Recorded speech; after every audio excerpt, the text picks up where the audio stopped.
Bugun 16-mart kuni xufton namozidan so'ng O'zbekistondagi 1765 ta masjidda Ramazon oyi davomida o'qilgan Qur'oni Karimning xatmonalari, ya'ni yakuni bo'lib o'tadi.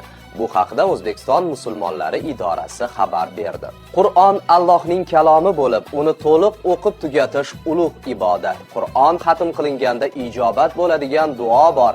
Bundan kelib chiqadiki, jamoat bo'lib, ayniqsa Qadr kechasida xatmi Qur'onlardan keyin qilinadigan duolar inshaalloh ijobat bo'ladi, deyiladi diniy idora xabarida. Ma'lumot uchun bu yil O'zbekistondagi 2101 ta masjidda tarovih namozi o'qilmoqda. Ularning 1700 dan ortig'ida esa to'liq xatmona bo'ladi.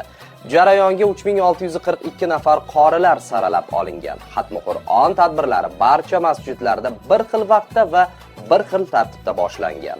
So'nggi yillardagi tajribadan kelib chiqib, xatmi Qur'onlarning yakuni ham O'zbekistondagi barcha masjidlarda bir xil vaqt, Ramazonning 27-kuni taxminiy Qadr kechasida belgilanmoqda.